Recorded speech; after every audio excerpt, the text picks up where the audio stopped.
Walt Disney's Disneyland. When you wish upon a star, makes no difference who you are. Each week as you enter this timeless land, one of these many worlds will open to you. Tomorrowland, promise of things to come. Fantasyland, the happiest kingdom of them all. Frontierland, tall tales and true from the legendary past.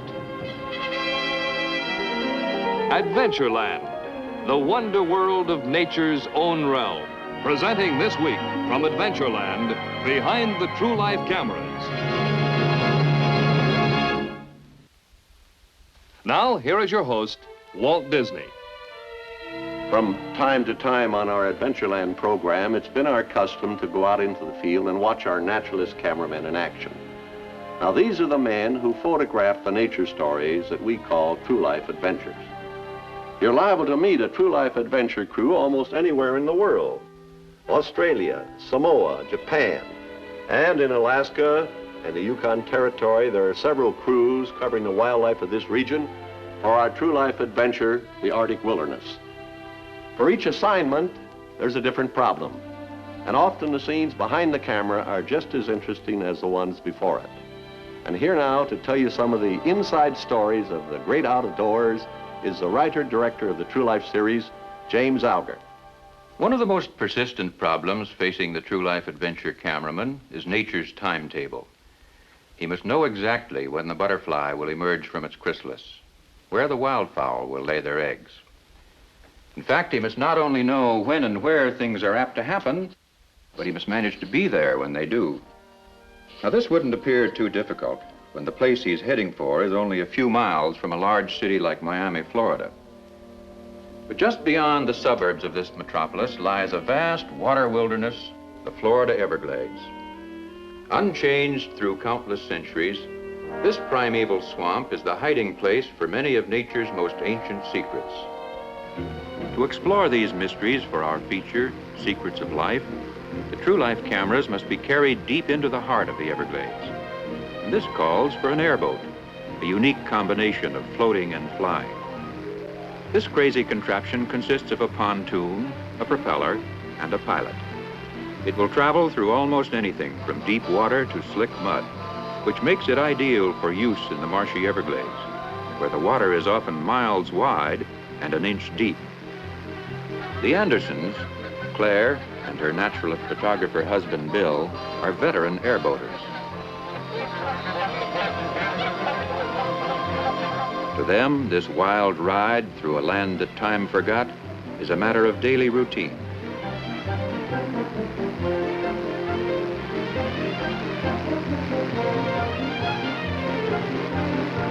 Bill's setting up his camera now to give us an idea of what the Everglades look like, coming at us 60 miles an hour. This great swamp spreads out over several thousand square miles, and the primitive heart of the Everglades is a protected area, a national park and wildlife sanctuary. Today, it remains completely untouched by civilization.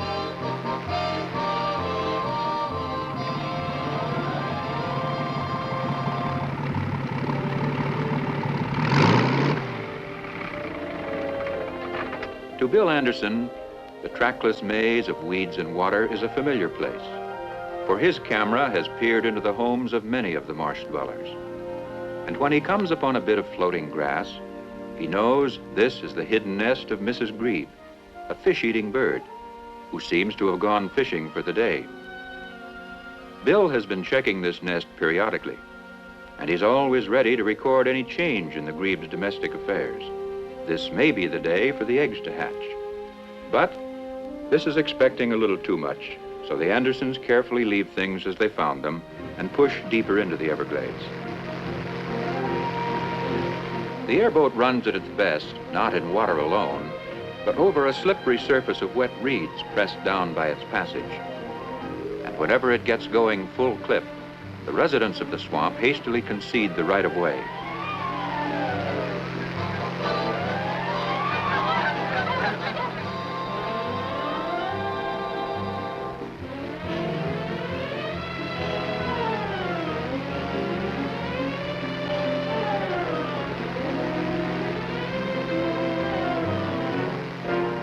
all this speed has been for the purpose of keeping a special appointment.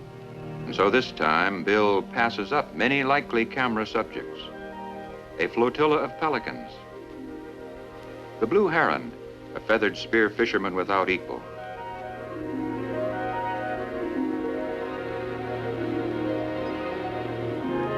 Even the roseate spoonbills will go unnoticed today.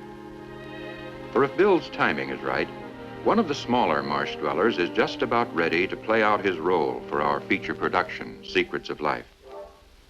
For some time, the Andersons have kept a close tab on this particular clump of marsh grass and on some tiny eggs laid here by a moth with the rather impressive name of Siboney stimulia. This time, their luck holds. The eggs have hatched on schedule, and the result is an unusual and colorful caterpillar known as the saddleback. Unlike most caterpillars, the saddleback has no legs. So the question is, how does he move? Well, here's how the Andersons go about revealing one of nature's secrets. First, a pair of tweezers to handle this fellow. His spines carry a toxic poison that can be discouragingly painful.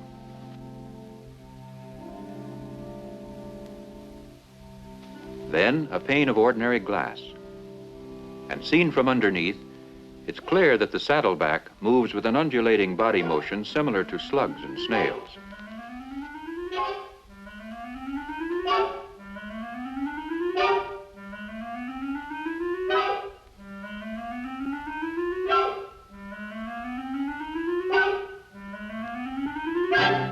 When the Andersons have recorded this little-known fact, they carefully return their subject to his island of marsh grass because they have future plans for him.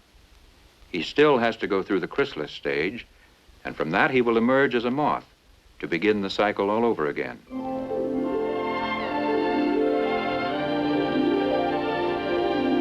With one of the marshland's mysteries revealed and filmed, Bill and Claire might well consider their day's work done. But their search will go on, deep in the remote reaches of this vast swamp. For in these hidden places are concealed many miracles, nature's secrets of life.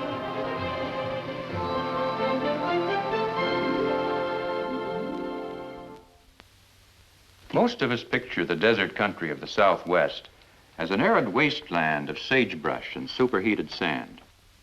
On the surface, this doesn't appear to be the sort of place where you'd find a busy, bustling community of farmers. Well, on the surface, it isn't. But appearances can be deceiving. So now we're going to dig a little deeper into the subject, or at least Bob Crandall is.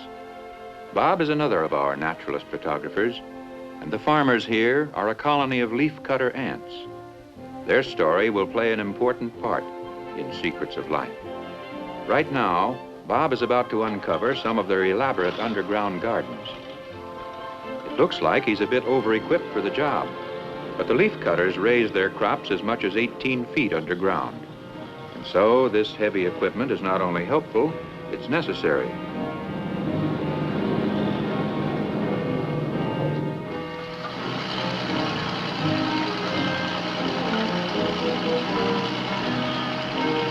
Under Bob's supervision, the power shovel scoops up the dirt a shallow layer at a time.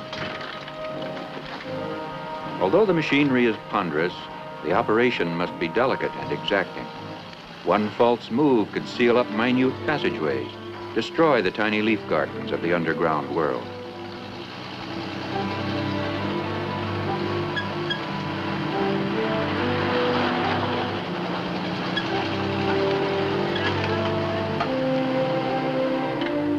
Bob Crandall came out of the University of Arizona with a Bachelor of Science degree, and he's become a recognized authority in the field of entomology. He discovered very early that one of the best tools for prying into the private lives of insects was the motion picture camera, and he himself developed several new and effective camera techniques.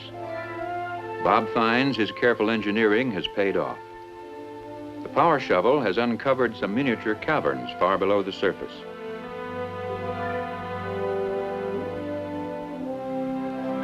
To the casual eye, these look like no more than a couple of holes in the ground.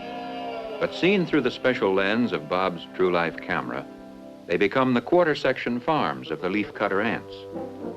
This ant colony lives on a diet of fungus, and they grow their own. It's a complicated process that begins with the gathering of leaves.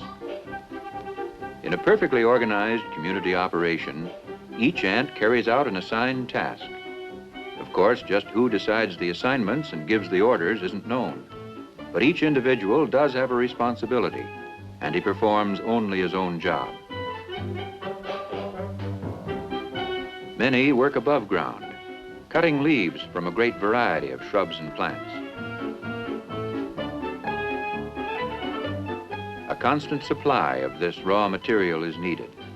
In just a few hours, the foragers must carry in a staggering amount of leaves.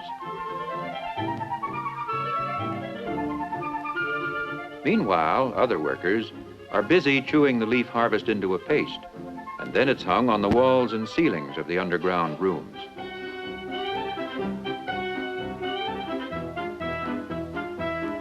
In a short time, the material begins to mildew, in turn producing a mushroom type of fungus, the sole food of the leafcutter ants. In these curious hanging gardens, it's the duty of the caretakers to keep the growing fungus properly trimmed and to weed out undesirable types of growth. It's an odd fact that these subterranean gardeners have the ability to arrest the growth of the mold at what they consider its most palatable point, and they can maintain it in this state for indefinite periods.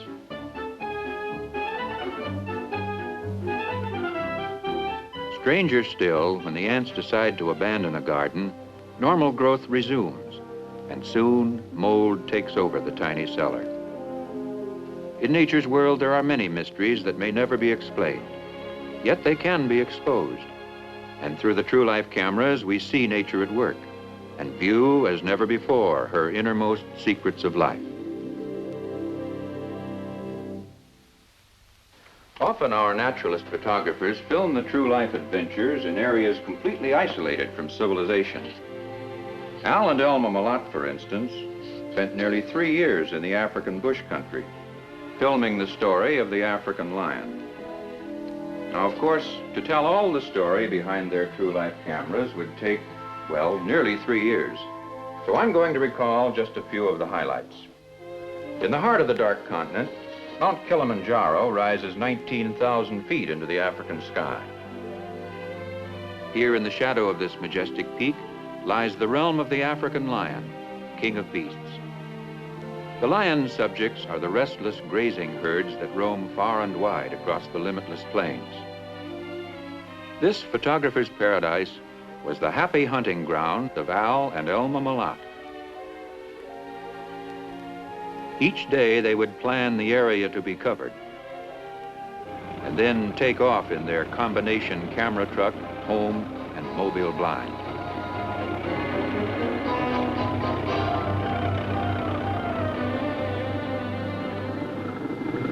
Early in their adventure, they came upon the African elephant, an exciting moment for a naturalist photographer.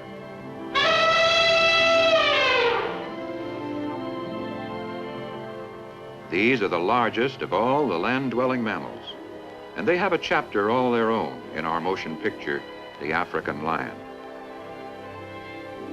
With his true life camera, Al Milotte recorded many interesting and little-known facts about the ponderous pachyderms. These modern mammoths have no natural enemies. Their great size and their habit of traveling in herds provides protection for the young. So, aside from an occasional pitfall, the youngsters lead a carefree existence. The young of most species are naturally playful, and a baby elephant is no exception. He gets a childish pleasure out of chasing the egrets that often follow the elephants. These birds are attracted by the insects the herd stirs up as it moves through the grass.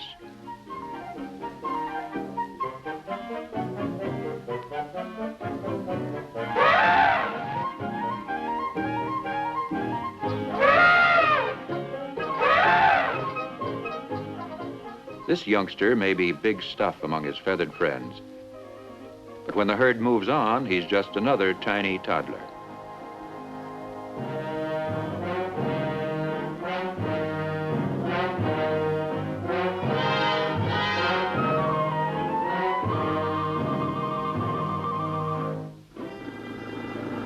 In their travels, the Milottes came upon another grass eater that's rarely molested, even by the king of beasts, the African buffalo.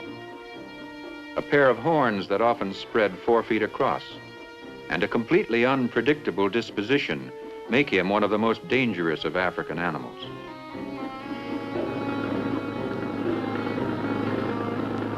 During the dry season, all species tend to gather near water holes. So when the Milottes found a trickle of water in a stream bed, it seemed a lead worth following.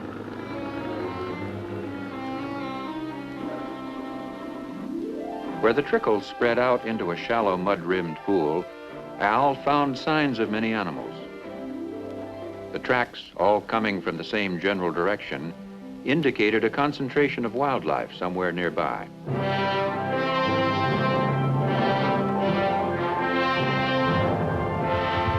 Al had read the sign right, for presently a tremendous herd of wildebeest poured through the trees surrounding the waterhole. A species of antelope, these cow-like creatures are a favorite prey of the African lion.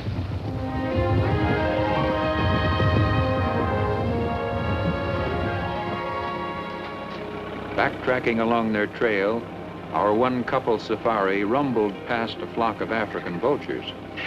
These scavengers live on the bounty of the king of beasts.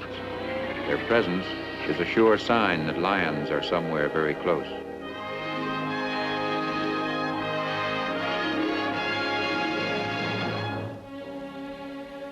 Peering into the private life of a lion with a motion picture camera requires skill, courage, and infinite patience.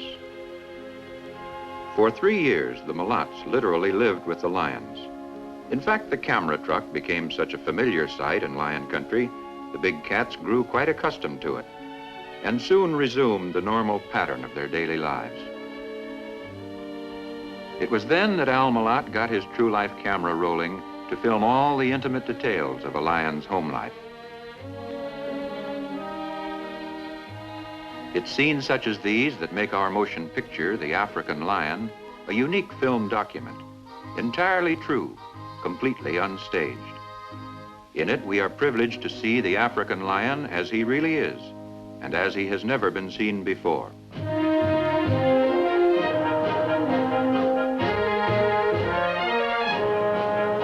Lions love to play, but their games are patterned after the serious business of hunting, and even in fun, the lunge for the throat is instinctive. Being true cats, the lions haven't forgotten how to climb. But when a lion takes to a tree, it's generally only for the view.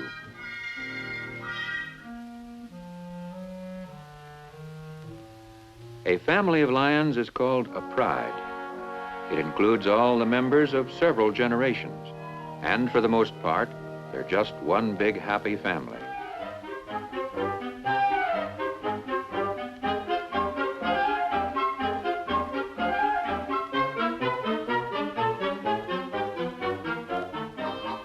But there are exceptions. A strange lioness has no place in the inner circle. And Al Milotte captured this notable sequence for our African lion feature when an outsider wandered in from another territory.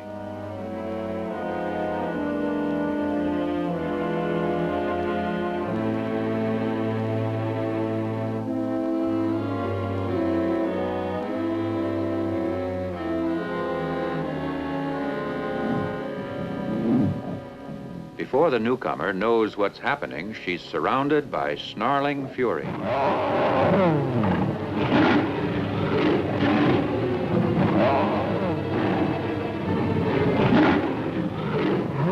This is a battle of the females.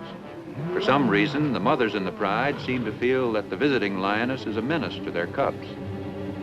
Their logic is a bit obscure, perhaps, but their actions are perfectly clear.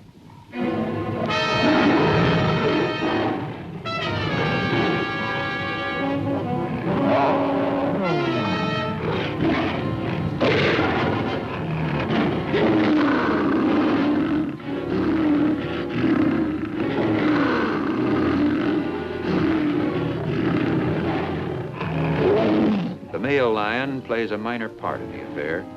He seems to participate because it's expected of him.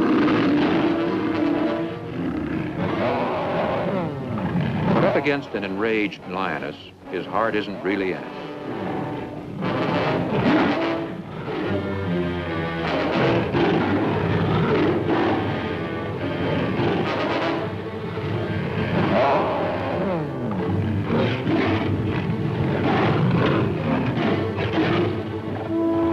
In the end, the intruder manages to beat a retreat, considerably the worse for wear. And where was her own lion-hearted mate when the fur began to fly? Well, he was dutifully holding down the shade at home, cool, calm, collected, and comfortable.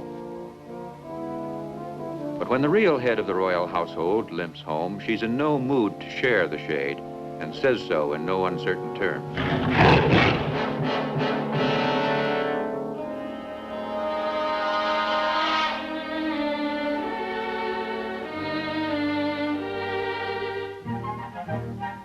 The youngsters know who's boss, too. They side with Mother every time.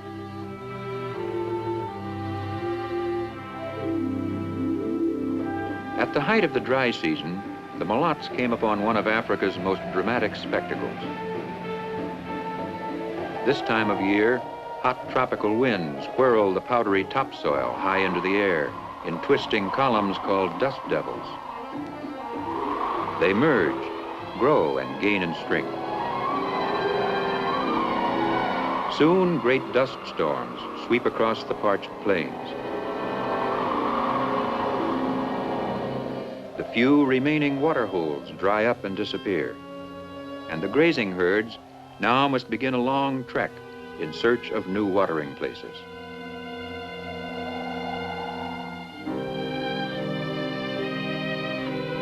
They move blindly, guided only by the instinct that tells them somewhere beyond the horizon lies water and relief from the drifting dust. This great exodus of animals is only one of the many exciting and colorful chapters in our true life motion picture, The African Lion.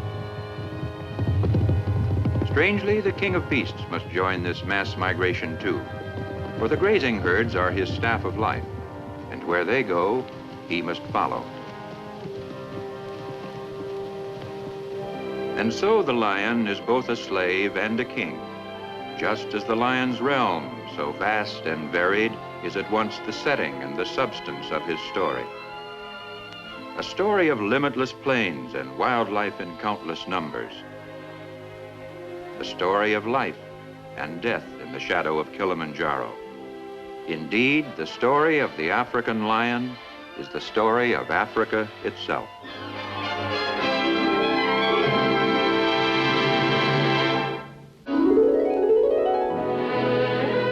Out of the heart of Africa comes one of the most unusual motion pictures ever filmed. It's Walt Disney's latest true life adventure, The African Lion. All the real drama, all the authentic suspense, all the true facts, unstaged, almost unbelievable. 3 danger-packed years of stalking, watching, waiting to bring to the motion picture screens of theaters everywhere Walt Disney's latest true life adventure feature, The African Lion. Ask your favorite theater when you will be able to see this unusual motion picture, Walt Disney's The African Lion, feature-length, Technicolor.